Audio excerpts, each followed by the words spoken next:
it's where we often do this on the floor in your studios.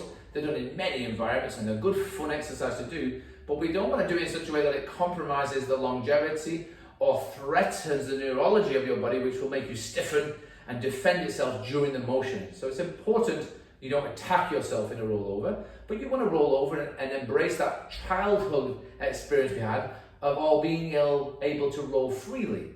So we're going to watch how Victoria does it, because she can embrace her childhood better than most, and she lies on her back. That's it. And what we want to just observe is how she rolls, how she presents herself to the floor, and how she begins her sequence as she rolls off the ground with her bum first. So we know initially we take this all the way back to the initial movement rather than doing the full, exaggerated full rollover first. So we get to see how she's going to attempt it. And then she's going to roll all the way back down. And as I watch her do these few repetitions here, these few motion experiences, I can see how she starts to sway. Her body is swaying side to side. It's trying to self-organize as she rolls through her pelvis, which of course puts more pressure on her lumbar, and that pressure is relieved as the feet press into the ground, and you'll find that the backs of your thighs and your pelvis then coordinate with the abdominal barrier and allows the ribcage to expand easily, and then your spine can effortlessly articulate from the floor. And it's that sequential relationship that's important, that it's not a Jane Fonda thrust. We are not thrusting. Yes, thrusting just creates shearing in your back and pressure on your neck unnecessarily. And it's no reward for it, guys, I promise you. So try to embrace this rolling articulation. Now, this is not bad, right? She's doing a good job. And it's because she has to organize the fact that she's very uniquely asymmetrical. People are not symmetrical like machines. We're not robots. And things are going to want to twist and turn, because that's our primary movement pattern, which is rotation. So she's managing that nicely. Let's challenge that. Actually, that's one leg in the air. And actually, that's one leg in the air. Now she's already grumbling because she knows this is more difficult. Because now the responsibility of maintaining that integral shape is relying on this leg that pushes down, but also the spinal tissues to react appropriately so that they can still articulate and not bias to one side, yes, as they avoid rolling down the center. She's going to want to twist. And we want to see that she manages that excessive twisting efficiently. And then when she's ready, what she's going to do, because she's really cool, she's going to try and keep this leg in the air. She's going to raise the opposite leg to join the party.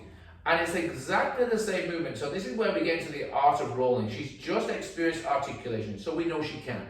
She's just removed one base, so we know we can invite some intensity. So this is where we start off getting to much more challenging circumstances. Can she roll here?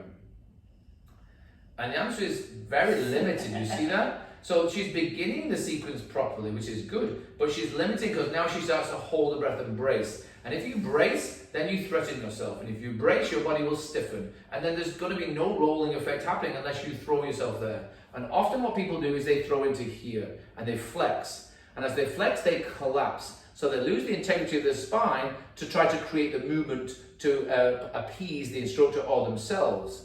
So it's important that we don't encourage collapsing into yourself. So that try that as you try to roll and collapse in and then roll. See, now she can get over there. But that way she's just literally stuffed herself. She's crushed her whole internal organs, and the vertebrae are now not articulating. They are being excessively compressed, and compression is winning the day, and those tensional reactions are now unable to create the integrity that's required to land safely and organize to create the longevity we're wishing. So watch what we're going to do to help her. All we do is we give her the feedback. And I just provide her a new base here, and she can roll easy. And look how she keeps the space between her femurs, her thigh, and her belly and her torso, and how she's able to articulate freely. And this is like similar to when you have your feet in your straps. You should be utilizing the machine as it facilitates your learning experience as you're pressing into something. Yes? Whereas if you capitulate and you give into this motion, then you're going to put all that pressure on the weakest link, and that body will find, and it will find that weakest element within you, and that's where all of that force will be positioned and placed, and that can lead to all sorts of nasties. So let's avoid inviting injury and dysfunction to our body, and understand that we must maintain these living architectural forces that maintain our shape, so that when we roll up, we can. And then if we choose to at this position, if we choose to, by maintaining the push into my hands, she can absolutely flex her hip a little bit if she wishes to. But she's not collapsing, she's flexing, which means she's pulling and she's pushing equally. So she's trying to balance how she manages this experience now. So under no circumstances she's compromising the integrity of herself, but she's now exploring her capacity to not collapse while she receives and deals and manages with these compressive forces, but that will then embrace and enhance her tensional reaction to maintain control. And then she will roll all the way down. She'll put one foot on the floor, she'll put the second one on, and she'll have a mini break.